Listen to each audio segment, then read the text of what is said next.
हम लोग बिहारी हैं और हम लोग बहुत संघर्ष करके एक जगह पर पहुंचे। बिहार की धरती को बुला रहे हैं, बिहारियों को झकझोर रहे हैं और कह रहे हैं अपने जीवन के लिए उठो।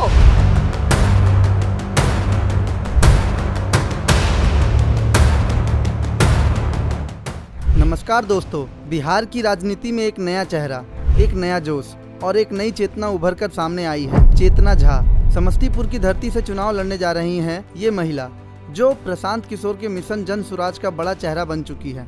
क्या सच में चेतना झा राजनीति की गंदी नाली में एक साफ पानी का झोंका है? चलिए जानते हैं उनके संघर्ष से लेकर चुनावी सफर तक पूरी कहानी। चेतना झा का जन्म बिहार के एक साधारण मध्यम वर्गीय परिवार में हुआ। शिक्षा की शुरुआत बिहार से ही हुई, लेकिन बाद में उन्होंने दिल्ली और बेंगलुरु जैसे शहर में भी पढ़ाई की। नारी सशक्तिकरण, शिक्षा और सामाजिक न्याय को लेकर चेतना हमेशा से आवाज उठाती रही है। कॉर्पोरेट दुनिया में काम करने के बाद उन्होंने वो राह चुनी जो आसान नहीं थी, जन सेवा की। उनका मानना है कि राजनीति को गाली देना आसान है, लेकिन बदलना मुश्किल है। अगर ईमानदारी और संकल्प हो तो सवाल उठता है, चेतना झा आखिर जन सुराज से कैसे जुड़ी?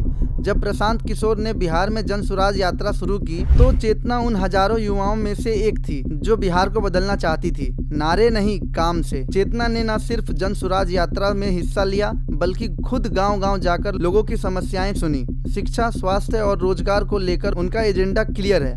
हम सिर्फ वादा नहीं, व्यवस्था बदलने आए हैं। यही ईमानदारी और स्पष्टता उन्हें बाकी नेताओं से अलग बनाती है। चेतना झा अब समस्तीपुर विधानसभा सीट से चुनाव लड़ने की तैयारी कर चुकी हैं और ये चुनाव सिर्फ एक सीट का नहीं, बल्कि एक सोच का चुनाव होगा। उनके मुख्य मुद्दे हैं बेहतर शिक्षा, स्वास्थ्य, महिला सुरक्षा, भ्रष्टाचार मुक्त प्रशासन, युवाओं के लिए स्वरोजगार। उनका चुनाव प्रचार भी परंपरागत नारों से अलग है।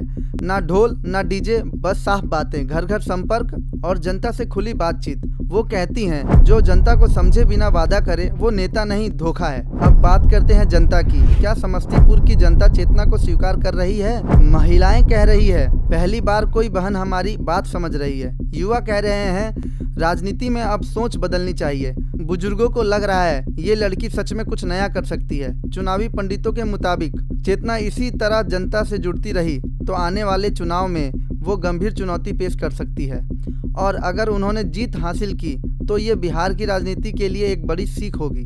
तो दोस्तों, चेतना झा सिर्फ एक नाम नहीं, एक संकेत है कि बिहार की राजनीति अब बदल रही है, जहां महिलाएं सिर्फ वोटर नहीं, नेता भी बन रही हैं। क्या चेतना झा बिहार की राजनीति में क्रांति लाएगी? क्या वो जन सुराज की सबसे तेज आवाज बनेगी, या फिर राजनीति की पुरानी दीवारें उन्हें रोक लेगी? ये तो वक्त बताएगा, लेकिन एक बात साफ है, चेतना आ चुकी है और अब सवाल होगा बदलाव का। अगर आप भी चेतना के इस सफर से प्रभावित हैं तो वीडियो को लाइक कीजिए, शेयर कीजिए और अपने विचार नीचे कमेंट में जरूर बताइए। जय बिहार, जय भारत।